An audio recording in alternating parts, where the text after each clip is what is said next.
American Express for their support. I have a few minutes today to talk to you a little bit about politics and how we advocate for our industry and maybe a way of changing how we think and turning the tables a bit. Politics today, the reality is that it is about the shrinking of the middle class, which is real. And the traditional pathways to the middle class are in fact disappearing for people who do not have the right skills and the right education. Since 2007 to 2014, there has been no growth in the number of middle-class households. So we've come back from the Great Recession, but 8 years, 2007 to 2014, no growth. More recent information from the University of California at Berkeley, and yes, I do read research from the University of California at Berkeley, from 2000 to 2014, in 229 of the largest metropolitan areas, the middle class, defined as household income from $42,000 to $125,000, has decreased in 203 of those metropolitan areas, anywhere from 4 to 6%. This is the reality, and it can't be ignored. And we have a lot of reasons to be concerned, not the least of which is those are our customers. Now, when it comes to politics, it's about playing on people's fear and anger and finding villains. I would submit to you that in fact there are no villains. In Ernest Hemingway's The Sun Also Rises, a character is asked, how did you go bankrupt?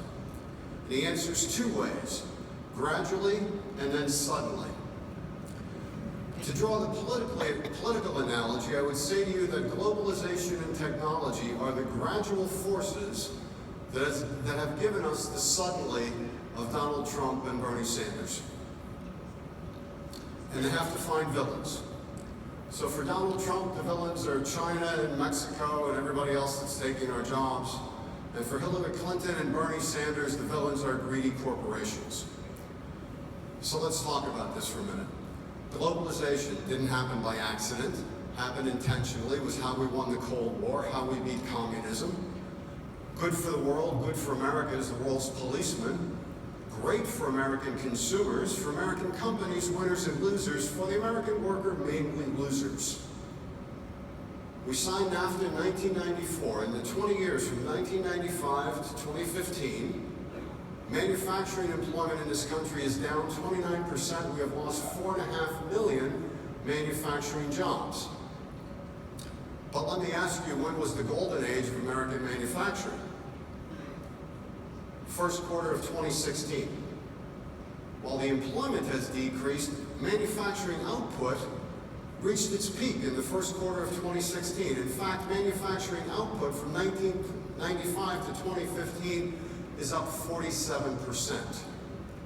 So what we're talking about is automation, and to suggest that all these manufacturing jobs are coming back, they're not. Manufacturing might come back, but it's being automated. So let's talk a little bit about technology. And yes, I'm here in front of Kimball Musk and Jason Droege talking about technology, so my knees are shaking. We do a bad job of getting our heads around exponential increases. $1 turns into $1 trillion in just 40 doubles. 1965, Gordon Moore proposed Moore's Law. Power of a computer chip doubles every 2 years with no increase in cost. If you think about that dollar turning into $1 trillion, the first double is $1, the last double is $500 billion. In the summer of 2015, the current CEO of Intel compared the 1971 Intel chip to today's Intel chip. And to draw the analogy, he used a Volkswagen Beetle. And if the 1971 Volkswagen Beetle had advanced the way the Intel computer chip has, today's Volkswagen Beetle would go 300 miles an hour and get 1 million miles to the gallon, and it would cost 4 cents. Now there's a lot of debate about whether or not Moore's Law is going to continue, but all you need is one more double, and you're at 600 miles an hour, 2 million miles to the gallon, and 2 cents. So technology is driving these jobs away for people who do not have the right kinds of skills. I don't think I need this slide anymore. Since 2010, U.S. manufacturing output is up 20%. U.S. manufacturing employment is only up 5%. So what we're facing in this country is we have a large number of people who do not have the right skills for today's economy. And the forces of globalization and technology are driving down the price of low-skilled labor, which is result in the anger and fear and frustration that gives you the support that you see that our politicians play on and the support that they get. So it isn't anybody's fault. Well, greedy corporations. I do want to say one thing. I read something yesterday. Before I joined the restaurant industry, I used to practice law. And the law firm I practiced law with yesterday announced that they had hired, bought, whatever, IBM's first artificial intelligence attorney. And it's a program that they're going to use for their bankruptcy practice to do legal research, continually monitor legal research, analyze cases, and make recommendations. So I used to say, if you were a high-skilled worker, technology was your tool. If you're a low-skilled worker, technology is your replacement. You have to be careful how you say that anymore, because now we're putting young lawyers out of work with technology. Greedy corporations. Politics is the use of rhetoric to obscure mathematics. And mathematics is what sobers you up when you're drunk on good intentions. And what I've found in talking to politicians is they have a very binary view of business. There's big business and they all make a lot of money, and there's small business and they don't make so much money. Not true. When I quiz them about who makes more money, Wells Fargo or Walmart or Apple or McDonald's, what I find is no matter what answer they give me, I then ask them if they think it's close. And they all say, oh yeah, well they're all big companies, yeah, it's very close. The reality is, these are 2014 profits. Apple made $39 billion, ExxonMobil made $32, Wells Fargo $23, Walmart makes $16 billion, half of what Apple makes.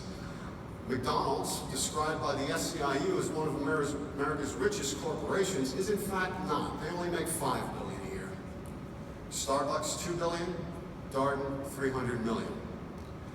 So the profit changes dramatically by industry. When you look at it on a profit per employee basis, Apple made that $39 billion with 97,000 employees, 400,000 of profit per employee per year.